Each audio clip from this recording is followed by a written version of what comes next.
د لوی او بخښونکي خدای په سپېڅلي او پاک نامه. هلمند کې د امیر المؤمنین حفظه الله تعالی له لوري د مشاعرو د نوي توشیح شوي قانون د تشریح په مخ یو ورځنی سیمینار له وړاندې ترسره شو. دا قانون چې په یوه مقدمه 3 بابونو 2 فصلونو او 13 مادو مشتمل دی د شاعرانو او مشاعرو د ترتیب په مخ توشیح شوی دی. په قانون کې شاعرانو، نعتویونکو او لیکوالانو ته ځانګړي لارښوونې شوي دي. سلام علیکم په خیر، زه حمدالله همدرد یم. تاسو د اونۍ د باس له خپرونې اورېدونکي یاست. په دې خپرونه کې د اطلاعات او کلتور ریاست د فرهنګ او ګرځندوی امیر مولوي سلطان محمد حنیف، لیکوال او شاعر محمد اسماعیل شیرتیار صاحب سره ملمانه دي. دواړو ملمنو ته ښه راغلاست وایي. مولوي صاحب حنیف، پیل بل تاسو کو د قانون د توشیح په اړه که لږ وضاحت وړاندې کړئ. اعوذ بالله من الشیطان الرجیم، بسم الله الرحمن الرحیم، الحمد لله نحمده ونصلي على رسوله الكريم، اما بعد. اولا تاسو ته او تاسو د راډیو ټول اوریدونکو ته السلام علیکم ورحمت الله وبرکاته. هیله ده چې جوړ او روغ یاست او د صحت او عافیت جامع هم پرتان وي. چون شعر او شاعري هغه کلام دی چې په قصد او اراده سره موزون او منظم شوی وي. دا یو استعداد دی چې الله تعالی جل وعلا شانه د ځینو انسانانو په برخه کړی دی چې د نظم او نثر په توګه خپل خیالات راپنځوي او اوریدونکو ته وړاندې کوي. نو د اسلام د تاریخ په اوږدو کې شاعرانو د دین د دعوت، د اسلام د علوي او بیانولو، ټولنې ته د تذکیر او نصیحت کولو او د اسلام د دفاع په میدان کې پراخه ونډه اخیستې ده. او نبی کریم علیه الصلاۃ والسلام دغه شاعرانو او د دوی شعرونو ستاینه کړې ده او دوی ته اعزاز ورکړی دی. نو په همدې وجه باندې د امارت اسلامي امیر المؤمنین جناب شیخ الحدیث و تفسیر مولوی هبت الله اخندزاده صاحب حفظه الله هغه د شاعرانو لپاره یو منظم قانون جوړ کړي او په هغه کې تګلاره ورته روښانه کړه. نو د دې یوازینی اهمیت په دې کې دی د دې قانون چې کوم توشیح شوی دی د شاعرانو لپاره چې هغه تګلاره یې شاعرانو ته معلومه کړله، هغه طرز ورته وشوي چې تاسو باید خپل شعرونه، خپل لیکنې پر دغه طرز باندې وکړئ چې په هغه کې باید د اسلامي شاعر وستایل سي، د اسلامي شاعر خدای نه کرده سپکاوی ونه سي یا د کوم شخصیتونو یا د اشخاصو سپکاوی پکې ونه سي. نو یو اهمیت یې دا دی چې هغه د شاعرانو لپاره یو منظمه تګلاره برابر سوله. دوی باینده کې پر دې قانون باندې زی او د دې قانون هغه کوم مادي چې په دې قانون کې راغلي دي هغه به عملي کوي او خپل اشعار به مخ ته وړي. نو یوازینی هغه اهمیت د دې په دې کې دی د دې قانون چې خو شاعرانو ته دا روحیه ورکوي چې موږ ستاسو حمایت کوو، ځکه د شاعرانو لپاره مستقل او مکمل قانون جوړ کړي چې په هغه کې بل څه نشته، یوازې د شاعرانو او د مشاعرو د تنظیم قانون دی. نور اړخونه نه دي پکې راخیسته شوي. دا یو د شاعرانو د همکاري د پاره ډاډ دی چې موږ ستاسو تر شا ولاړ یو. امارت اسلامي هغه د خپل شاعرانو حمایت او ملاتړ کوي چې شنو منه یاد دی چې مستقل قانون یې ورته جوړ کړي چې آینده کې به شاعران هغه د دې قانون تر چتر لاندې خپل شاعري مخ ته وړي او هغه ادبي مجالس وکړي. او دا قانون چې توشیح شوی دی مولوي صاحب دا ټول شاعرانو پر رسیدلی دی د قانون؟ بلې و دا قانون چې جوړ شوی دی د ټول افغانستان ولایاتو ته تکثیر شوی دی چې لله الحمد په ټول ولایاتو کې هغه شاعران چې کم دي هغه د اطلاعات او کلتور ولایتي ریاستونو د طریقه راغوښتل شوی دي او دوی ته د قانون تشریح شوی دی. چې شبیلګه زموږ تاسو په هلمند ولایت کې ده چې د مرکز او ولسوالیو ټول شاعران مو را دعوت کړل او هغه ته مداول چې تاسو راسئ موږ تاسو د لپاره یو ورځنی سیمینار یا مجلس جوړ کړی دی ترڅو د امیر المؤمنین دغه توشیح شوی قانون تر تاسو پسې ورسو. خو لله الحمد ټول شاعران راغلي دي او په دې سیمینار کې ګډون کړی دی او دا قانون د امیر المؤمنین شیخ صاحب د موږ ورته تشریح کړی دی او تر دوی مرسولې دي. دغه قانون یو ماده که تاسو وایست د دې قانون په یو ماده کې دا راغلي دي چې وزارت چې دی هغه مکلف دی، یعنی د اطلاعات او کلتور وزارت هغه مکلف دی چې د مشاعرو هغه ورستنی برخه چې مشاعره وسی د دې هغه غورچاند دا به وزارت ته ورکړي او تر مشاعرې د مخه کوم وخت چې مشاعره شروع کیږي دا به ارزوي او هغه شعرونه چې کوم پکې په مشاعرې کې د شاعرانو د طریقه ویل کیږي هغه به تر نظر وزي ورسته به په مشاعره کې هغه شعر ویل کیږي. نو شریعت صاحب تاسو ته د دې قانون په جوړېدو سره بس تاسو په ادبي فعالیتو کې څه پرمختګ راسي وړاندې تر دې چې په دې اړه قانون موجود نه و ستونزې او نیمګړتیاوې څه وې؟ سلامونه او احترام مې ومنئ. وروسته هغه ټول اورېدونکو ته خپل مینه او مننه وړاندې کوم. یو څه به مخ ته ولاړ سو. مهرباني. دا هېواد چې دی دا د انقلابونو زانګو ده ډیر پړاوونه په لږ اندازه وخت یا په ډیر اندازه وختونو کې د دوام پاکړه. دلته انقلابونه راغلي دي، یو انقلاب به راغی، یو نظام به پکښې و، هغه کې به یو حالت و، بیا به هغه ته و، بیا به بل نظام راته، هغه کې به بل حالت و. دا خلک داسې لوی سول دلته چې د هر نظام یو لږ تاثیر په دوی کې پاته سوی و، هغه تاثیر کې دوی تر دا ننه پورې رالوی سول. دا خلک داسې هم رالوی سوي دي چې ځینې نظامونو کې موسیقي ورته ښووله او ځینې نظامونو کې نه ورته ښووله او په ځینې کې هر څه چې دوی کولی هغه یې کولی سول، او په ځینې نظامونو کې بیا یو څه محدودیتونه به پر ولګېدل. په ځینو نظامونو کې به داسې وه چې خلکو چې هر څه کولی چا یې مخ نه نیوی بلکې تشویقولی هم ولو که هره کم لار وی. دغه قانون ته زما خپل شخصي نظر دا دی، یعنې دا څه نه دی، زما شخصي نظر دا دی چې د دې قانون اهمیت په دې کې دی چې دغه قانون د دې دپاره توشیع سي تر څو شاعرانو ته، لیکوالانو ته او د ادب و خلکو ته د دې دنیا پر غولي باندې دغه ور وښیي چې په کم کلتوري لحاظ یا په دیني لحاظ چې موږ کم مکلفیتونه د اخلاقو د لارې څخه لرو، هغه ته زموږ توجه را وګرځي. هغه تیر ذهنیتونه چې موږ یو بل نظام کې یو رقم و بل رقمه مختصوي وو، دا ټول مو د ذهنیتو څخه ووځي. کومه کلتوري لار چې ده، کومه دیني لار چې ده، د هغو په چوکاټ کې محدود دننه موږ د خپل رفتار چې دی دا عادي وګرځو او په دغه لارې کې روان سو. د دغه قانون زما شخصي نظر دا دی چې هغه اصلي هدف یې دغه و. ستاسو پر ادبي هڅو بیا اثر څه وي؟ ډېر تاثیر کوي. ده هغه شاعران چې هغوی ازاده محتوا، هغوی مثلا د نعتو، د مناجاتو، د حمدو، د دې شانو سره یا د شعر د صنعتونو سره دوی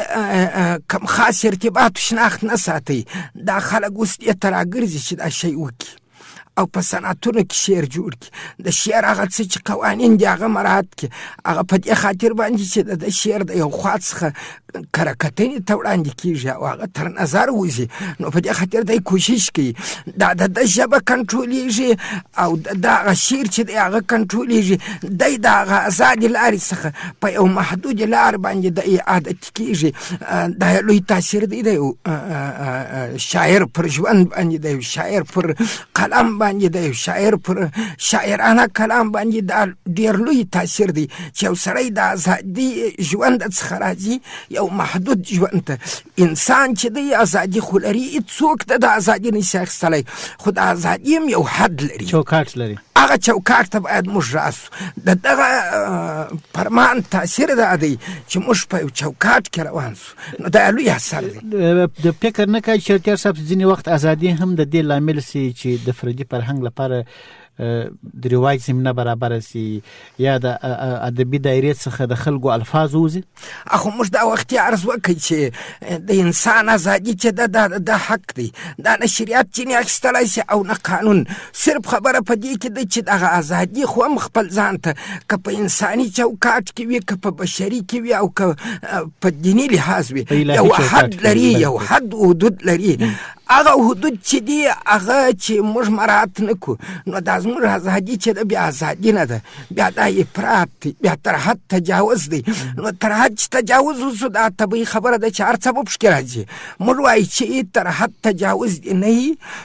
دغه فرمان دې عملي سي، هغه څه چې په هغه حد کې را محدود وي هغه دې مراعات سي او موږ باید په دغه کې عادت سو. مولوي صاحب، د دې قانون په توشیح سره یا د دې قانون په جوړښت سره به په ټولنه کې د پردي فرهنګ مخه څومره نیول سوي؟ بالکل همدرد صاحب، د دې قانون په توشیح کولو سره به شاعران هغه آینده کې د دې قانون په رڼا کې چې ولاړ سي، خود به خود به هغه اسلامي شاعرو ته او افغاني فرهنګ ته کار کېږي، ځکه دلته هغه څه پکښې راغلي په دې قانون کې چې هغه ټول یو اسلامي اصول دي او یا هم افغاني فرهنګ دی یا ملي دودونه دي چې د افغانانو دي چې د شریعت او د اسلام خلاف نه دي. په دې قانون کې داسې راغلي دي چې شاعران مکلف دي چې د شعر په محتوا کې دا شان په نظر کې ونیسي چې دغه څخه یو اسلامي اخلاق دي. په خپل اشعارو کې باید د اسلامي اخلاقو توصیف وکړي، خلک ودې ته راوبولي چې چې موږ سره کوم اسلامي اخلاق مختوړلای سو او څنګه په ځان کې اسلامي اخلاق راوستلای سو او دغه رقم خلک باید شاعران ودې ته تشویق کړي چې شرعي سیاست دا هم یو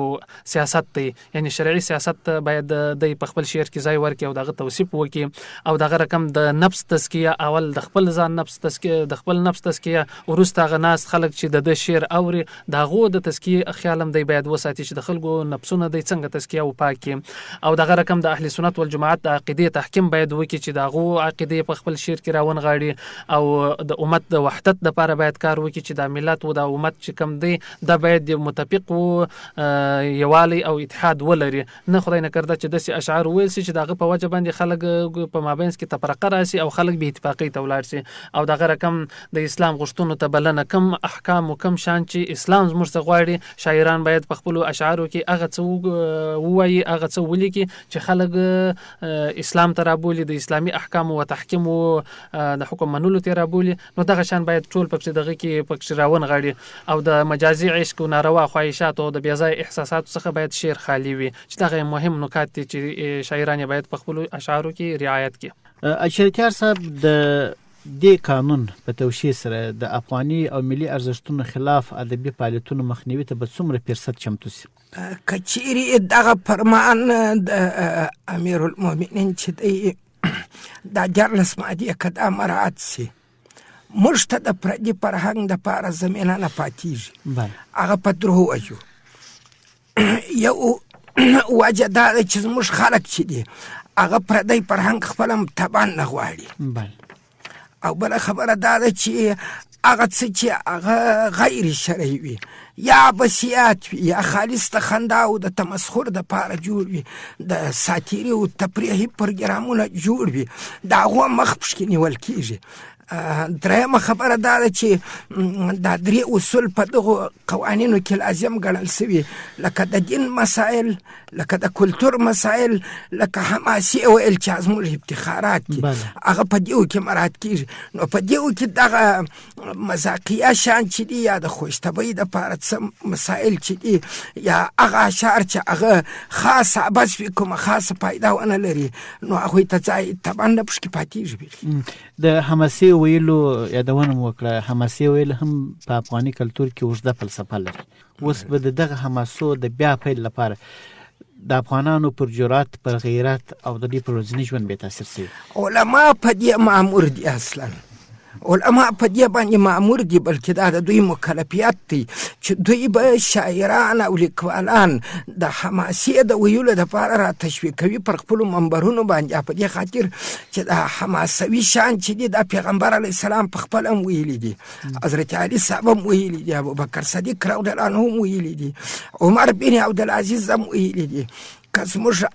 د اوسني عصر د دې متمدن عصر لږ مخته ولاړ سو هغه امیر کروړ چې امیر پولاد سوري دی هغه هم دا شان ویلي دي چې زه یم زمری له ما تل نسته و دا شعر هغه ویلی دی. دا حماسوي شعر موږ چې وایو چې لومړنی حماسوي شعر چې دی هغه امیر کروړ ویلی دی، خو دا زموږ دلیل دی. په دې زمانه کې موږ دا شان لرو، کم افتخارات چې موږ لرو د پردیو یرغلګرو په مقابل کې چې موږ څه کړي دي هغه شاعران ورانغښتي دي په خپلو اشعارو کې، همدې ته هم حماسه او افتخار ویل کېږي، دا اوس هم ویل کېږي. دغه حماسو دپاره یو څه زموږ خلک هم خپل هم شوق لري، ځکه زموږ خلک دغه د خپل بری او د بل ناکامي ډېره ښه تشریح کولی سي، خو علما په دې مکلف دي چې دوی را تشویق دوی پر منبر باندې دغه افتخاراتو د یادښت دپاره هغه فضیلتونه چې د دین او د کلتور د لحاظه وي هغه پوهان باید دغه شی دوی ته ووایي او دوی دې ته را تشویق کړي چې دا کار نور هم زیات کړي، نور هم زیات کړي، نور هم زیات. ځینې وخت په مشاعرو او ادبي ناستو کې مولوي صاحب د افغاني کلتور خلاف نظمونه وړاندې کېږي. د دغه قانون په توشیح سره یا د دغه قانون په جوړښت سره به د هغه غیر اخلاقي یا غیر افغاني هڅو په مخنیوي کې څومره ګټه سوي؟ بالکل همدار صاحب، په دې قانون کې به د دې پردیو رواجونو او یا ناسمو رواجونو چې هغه په ټولنه کې کیږي د هغه به دونه مخه نیول سوي وي چې کوم اشعار چې شاعران راځي هغه په مشاعره کې وایي، د دې لپاره یو مستقله جوړه سوې کمیټه ده چې هغه به د اشعار ګوري، تر نظر به باسي، تر نظر چې د کمیټې ووتل وروسته بیا دا شعر وایي کیږي. د دې کمیټې ګټه هم دا ده که چیرې د کلتور افغاني کلتور خلاف شی پکښې وي او یا خدای نکرده د اسلامي اصولو خلاف شی پکښې، هغه د کمیټې د خوا ورته اصلاح کیږي، ورته وایي کیږي دا ټکی د اصلاح کوم وخت چې دا شعر اصلاح سو هغه ټول شان ځنې ووتله، که د اسلامي اصولو خلاف وي که د افغاني کلتور او ملي دودونو خلاف وي، دا به ځنې ایسته کیږي، وروسته بیا د شعر پر سټیج باندې په هغه مشاعره او یا په هغه د ادبي بهیر په محفل کې وایي. نو د دې قانون یوه ګټه همداسې وله چې شعر به تر تصفیې وروسته ویل کیږي، کوم وخت شعر تصفیه سو بیا به هغه غلط افکار نه پکښې راځي، غلط رواجونه به نه پکښې راځي او د افغاني کلتور او د اسلامي اصولو خلاف شی به نه پکښې ویل کیږي. کله چې تصفیه سي ګټه او خوند به څومره زیات وي؟ نو بیا خوند دا وي چې هغه بېهوده شان هغه به ځنې وتلي چې یوازې د ټولنې د خندا دپاره وي یا د خلکو د بېځایه هڅونو دپاره وي، دغه بیا ګټه وي چې خلک به بیا پر دې باندې خوند اخلي او د دې څه به ګټه هم اخلي، ځکه هغه به د یو وعظ او د نصیحت په شکل باندې باره پاتېږي، هغه اصلاح چې سي. بله، کلونه چې زموږ شعرونه نه وه تصفیه سوي، دغه چې ناتصفیه وړاندې سوي وه، خلکو ته ضرر څه رسېدلی دي؟ بالکل، کوم وخت چې اشعار نه تصفیه کېدل، هر چا خپل پر سر چې څه ویلی هغه یې ویل. په دې کې په ځینو مواردو کې داسې راتله چې هغه به په ځینو وختو کې به د اشخاصو سپکاوی پکښې وسو، یا به د قومونو د سمتونو سپکاوی پکښې کېدی، یا به داسې الفاظ ویل کېدل چې هغه زموږ او ستاسو د افغاني ټولنې سره هېڅ مطابقت نه لري، او یا به ځینې وخت د ځینو شاعرو سپکاوی هم په دې کې کېدلی سو چې هغه به د یو شاعر به دې ته فکر نه و چې دا د دې څخه دا شی مراد دی. اوس چې دا کمیټه ورته جوړه سوله، تصفیه کیږي، بیا به انشاءالله موږ د دې مشکلاتو څخه خلاص یو، نه به د کلتور خلاف شی ویل کیږي په مشاعره کې، او نه به هم د اسلامي اصولو خلاف یا د اسلامي فکر خلاف کوم شی به نه ویل کیږي، او نه به هم داسې شی وي چې هغه کشران او ادب دي وي هغه زنانې و بدلارۍ ته وهڅوي، یعنې ټول به پر اسلامي اصولو برابر اشعار ویل کیږي. ډېره مننه. شهرتیار صاحب، د دې کمیسیون فعالیت به د نظم او نثر د معیاري کېدو لپاره ګټور تمام سي؟ دا کمیسیون که چیرې دوې وظیفې اجرا کړي، دا د پرمختیا لامل ګرځي. یو دا چې دوی اشعار کنټرول کوي ګوري، او بله خبره دا ده چې دوی داسې او فعالیت او هڅه هم راپورته کړي،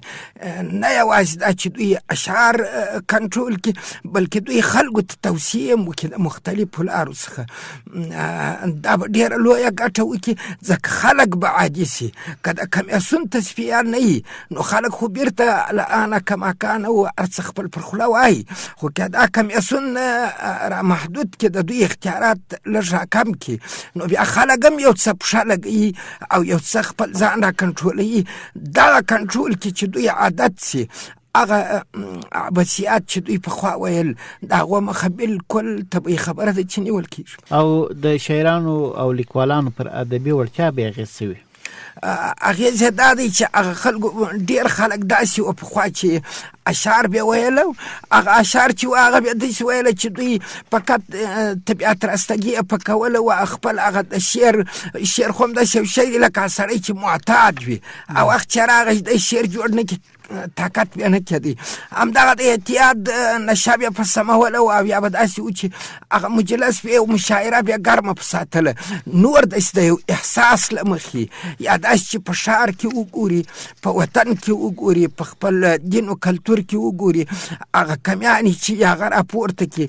او هغه مسؤلینو ته ووایي دغه کمی موجود دی، یا مثلا هغه ښېګڼې چې راغلي دي، پرمختیاوې چې راغلي دي، هغه په شعر کې راونغاړي او خلکو ته ووایي چې دا اوس دغه کارونه سوي دي. دغه شانو ته د چا نه فکر کېدل، دا د دغه کنټرول سره خلک مجبوره دي دا کار به کوي، ځکه یوازې د دوی ژوند په حمد و پنات په دې هم نه تېرېږي، نو دوی مجبوره دي چې مختلفو لارو ته به سودا کوي، ځکه یو شی هر څنګه شی چې یا خسته کن وي، نو ځکه دوی به د خپل د شعر ساحه تفکر داسې پراخ کوي چې بیا به په وطن کې هم ګوري، بیا به په ښار کې هم ګوري، بیا به په خلکو کې هم ګوري، په جامع کې به هم ګوري، بیا چې افتخارات وي هغه به راپورته کوي، او بیا چې کمیانې پکښې کې وي هغه به راپورته کوي. شاعر خو یو پل دی د ولسو د حکومت ترمنځ، نو دا ګټه کوي، دا ډېرې لویې ګټې کوي. ډېره مننه. مولوي صاحب، لیکوالانو او شاعرانو به د دې قانون په تطبیق څه ډول مسؤلیت درلودلی وي؟ بالکل حمدرد صاحب، د دې قانون په توشیح او نشرولو تشریح کولو کې البته و خلکو ته ترڅو تر عامو خلکو هم دا ورسیږي، کم خلک چې په ښار کې نه دي او یا د قانون نه وي ورته رسېدلی، نو د رسنیو دا مسؤلیت دی چې د خپل رسنیو د طریقه دغه مادهواره د قانون دې ته وخت ځانګړی کړي، په هفته کې یو ورځ یا یو دوې ورځې یوه ماده او دوې مادې یې داسې پر ترتیب باندې وایي ترڅو ټول خلک په دې باندې خبر سي. او شاعران چې په کومو مجالسو کې ګډون کوي، خپل شعرونه وایي، هغه هم د دې یادونه وکړي او هغه ناستو خلکو ته دا ذهنیت ورکړي چې زموږ دپاره یو قانون راستول شوی دی د امیرالمؤمنین شیخ صاحب د خوا څخه، نو موږ غواړو چې هغه قانون په خپلو اشعارو کې عملي کړو. د هر چا غوښتنه پر هر رقم چې وي هغه نسو منلی، چې پخوا به چا څه راته ویل چې ماته دا رقم شعر جوړ کړه یا په دغو الفاظو باندې جوړ کړه، نو اوس موږ هغه نسو کولی ځکه زموږ دپاره یو مستقل قانون جوړ شوی دی. موږ دغه قانون تر چتر لاندې خپله شاعري مخته وړو او رسنۍ دغه مسؤلیت لري او دغه مسؤلیت ادا کولی شي که وغواړي چې خپل د طریقه داسې یو مستقله خپرونه ورته جوړه کړي ترڅو دا قانون تر عامو او خواصو تر ټولو پورې ورسیږي، که لرې وي که نږدې وي، نو بیا به انشاءالله دوی خپل مسؤلیت ادا کړی وي چې دوی باید د خپل رسنۍ د طریقه دا قانون تر لیرو پرتو سیمو پورې تر کوم ځایه چې د دوی نشرات رسیږي باید ورسیږي، ځکه هلته داسې خلک داسې شاعران او لیکوالان اوس هم شته په لیرو پرتو سیمو کې چې ښار ته د هر وخت لپاره لاسرسی نه لري ترڅو راسي یا دا سیمینار کې زموږ سره ګډون کړی وای، ځکه وجه یې دا ده چې دوی لیرې دي او امکانات نه لري د تګ چې راسي، نو د رسنۍ د لارې بیا دوی کولی شي چې دا قانون تر هغو پورې ورسوي او هغه په دې قانون باندې ځان آګاه کړي. ډېره مننه. شهرتیار صاحب، رسنۍ به د دې قانون د لا ښه تشریح لپاره ترڅو شاعرانو ته دا قانون تشریح شوی وي او رسېدلی وي مسؤلیت څومره لري؟ زما خپله د مایک څخه په استفاده د اطلاعات کلتور د ریاست څخه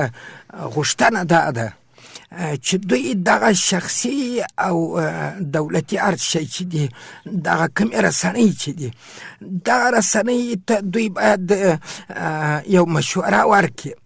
هغه مشوره دا ده چې نه یوازې چې دوی هلته هوبهو دغه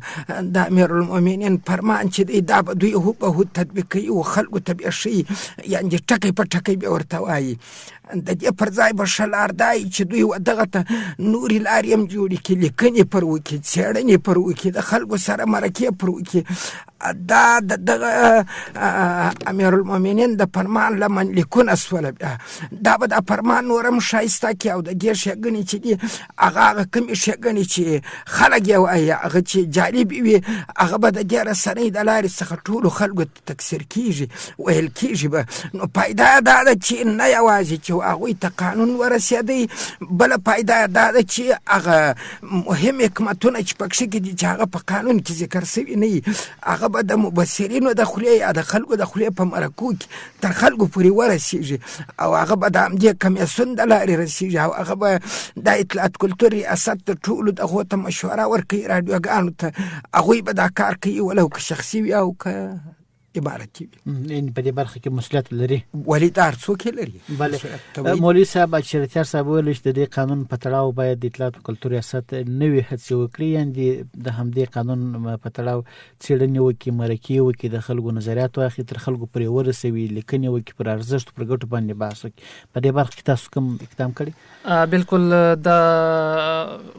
پیغام یا دا قانون تر خلکو رسول دا زموږ وظیفه ده او دا کار مو کړی دی چې موږ غواړو چې عامه پوهاوي داسې چارټونه جوړ کړو ترڅو هغه په د دې قانون هغه مادې څه مادې پکښې ځای کړو او هغه خلکو ته ورسوو ترڅو نوښتونه هم راسي، نوښت مو هم کړی وي او خلک هم د دې څخه آګاه شوي وي. خو موږ انشاءالله آینده کې دا ترتیب لرو ترڅو د عامه پوهاوي دپاره داسې پاڼې جوړې کړو، په لیکلې بڼه باندې تر خلکو پورې ورسوو ترڅو ټول خلک په دې باندې آګاه سي. نو انشاءالله موږ دا اراده لرو او دا په نږدې راتلونکي کې وکړو. د خیره بلکې دا قانون لکه مخکې شهرتیار صاحب ویل چې یوازې باید تر تبلیغاتي پاڼو او یوازې تر سیمینارو تر مشاعرو پورې محدود نه وي، بلکې تر عملا تر خلکو پورې ورسېږي. بالکل، غواړم دا چې عملا باید تر خلکو ورسېږي. نو دغه دپاره انشاءالله موږ په ولسوالیو کې هم د مدیریتونه لرو، د خپل طریقه خپل مدیریتو د طریقه به تر ولسوالیو پورې هم رسوو او د عمل په بڼه باندې او دغه رقم په مرکز کې خو ټول شاعران او لیکوالان چې دلته دي هغه زموږ سره سره همغږي دي. کوم وخت چې موږ غوښتنه ځنې کړي دوی راغلي هغه کوم څه چې موږ ورته په نظر کې هغه تر دوی رسولي دي. خو ان شاء الله آینده کې به موږ په دې برخه کې نور نوښتونه هم کوو او د شاعرانو او لیکوالانو سره به سلا مشورې هم کوو. کومه لاره چې هغه ښه بهبود والای او ښه نتیجه ورکړي بیا پر هغې لارې باندې کار کوو. شریعتیار صاحب د شاعرانو مسؤلیت د ملي ارزښتونو د ساتنې د نظام د بقا او د ملي ګټو د خوندیتوب په برخه کې څه دی؟ یو خو علما دي چې هغه پر سټیج باندې موږ ته ښه لار راښیي او د بدې لارې څخه راګرځي. خو که یو څه حقایقو ته وګورو، شاعر چې دی دغسې کټ مټ لکه عالم چې دی کټ مټ دغسې واعظ دی. دا د سټیج د لارې دی خو عالم د منبر د لارې دی. دا شاعر وظیفه دا ده چې خلکو ته خپل کلتور او خپل دینی وجایب و مکلفیتونه یا مسئولیتونه چې دی دا ور وښیي. خو فقط دا قدر دی چې عالم چې دی د آیات و حدیث په استدلال یو شی وایي، خو شاعر به دا په نظم کې رانغاړي او خلکو ته به ښیي. زما منظورم دا دی چې د نظم په برخه کې دی خپلا ځکه دا نظم چې دی دا یو خوږ شی دی. نبی علیه السلام دومره تشویق و دې لارې ته چې داسې راغلي دي چې خپل منبر ته به شاعر وخېژاوه او نبی علیه السلام به لاندې ورته کښېنستی د دې لپاره چې شعرونه ورته ووایي. د شعرو پر اورېدلو خوند اخیست ځکه نظم پکښې کې و. دا نظم یو خوږ شی دی. نو شاعر هغه واعظ دی چې په نظم باندې خلک ښو لارو ته رابولي او د بدو لارو څخه یې منع کوي. دا چې دا نو بیا په شاعر پورې اړه لري. نو شاعر په خپل مکلفیت کې څومره اخلاص کوي او یا څومره نه کوي. خو د شاعر او د واعظ چې پر منبر نصیحت کوي هیڅ فرق هم نشته. د دین او د خپل کلتور دپاره همدغسې داعي دی، دغسې واعظ دی، همدغسې خبرې کوي لکه عالم چې کوي. د اهمیت په جامعه کې ډېر دروند دی او مسؤلیت هم په دې برخه کې د نور خلکو په پرتله زیات لري ځکه د غږ او د نظم غږ د نثر په پرتله اغېزناک دی. طبیعي خبره ده چې د مسؤلیت دغومره ډېر دی او خلک د خبرو او د په شعر کې کم کلام چې دی هغه په هغې کې چې هر څه مفاهیم پراته دي هغو ته ګوري او هغه زړه ته ماچوي او هغه پر خپل ذهن باندې ساتي.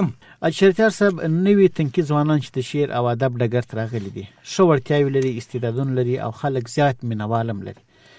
دغه شاعرانو ته تاسو مشرانو شاعرانو چې په پرتله مو ولسي اصطلاح باندې ډېر کالي زاړه کړي دي، تاسو دوی ته د حماسي په تړاو یا د حماسي د فلسفې په تړاو معلومات ورکړي دي چې حماسه په اسلام کې او حماسه په افغاني کلتور کې څومره اوږده فلسفه لري؟ زه په خپله تقریبا 900 یا څه اضافه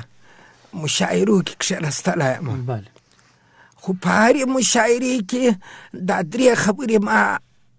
یعنې دا داسې خبرې ما کړي دي چې که زه نورې خبرې کوم که نه کوم پر دغه 3 خبرو په دا ټولو کلو کې ما دا خبرو باندې اصرار کړی دی. دا به حتمي کوم بیا که هغه اصلي مقصودي بحث بل شی و بیا به هغې خواته ځم. یو دا چې موږ مسلمانان یو،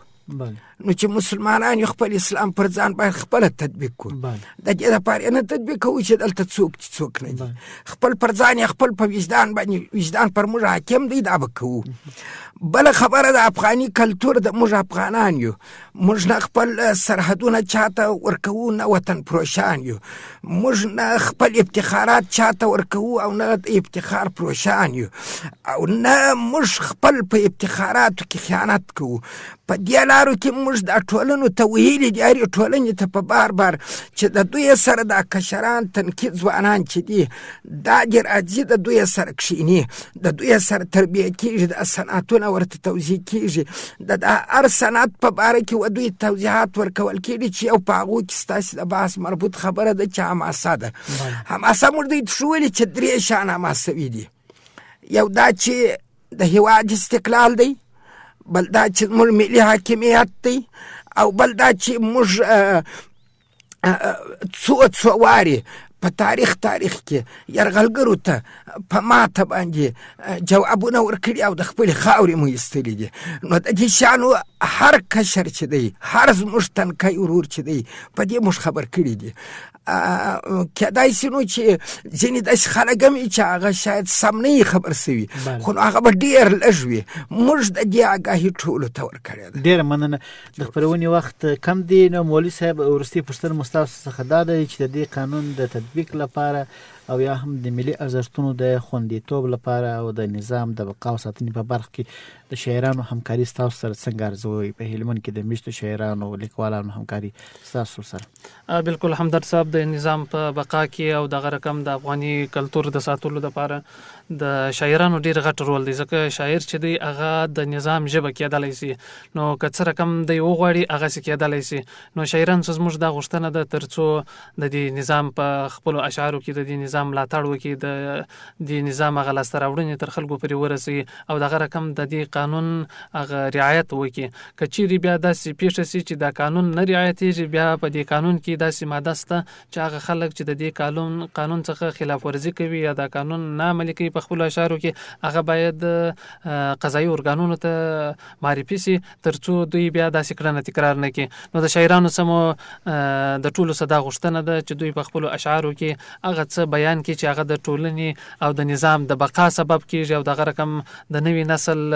د ښه روزنې دپاره پیغام وي او داسې پیغامونه ورکړي ترڅو هغه نوی نسل چې را روان دی هغه هم په دې خپل نظام په حقایقو باندې خبر سي او اسلامي شاعر باندې پوه سي. نو د شاعرانو څخه مو دغه غوښتنه ده ترڅو دغه قانون چې کوم راستول شوی دی د مشاعرو د شاعرانو دپاره چې دی دا باید په خپلو اشعارو کې پلی او عملي کړي او د دې قانون څخه خلاف ورزي ونه کړي. ډېره مننه. د امیر المؤمنین حفظه الله تعالی د لوري د مشاعرې د نوي توشیح شوي قانون د تشریح تړاو بیل سوی بحث همدومره و. په خپرونه کې دوه تنه قدرمن مېلمانه ورسره هر یو لکه د اطلاعات او کلتور ریاست د فرهنګ او ګرځندوی امیر مولوي سلطان محمد حنیف، لیکوال او شاعر محمد اسماعیل شریعتیار. له دواړو مېلمنو څخه ډېره مننه کوم. کور مودن. نو قدرمن اوریدونکو تر بیا مو پر لوران الله سپارو.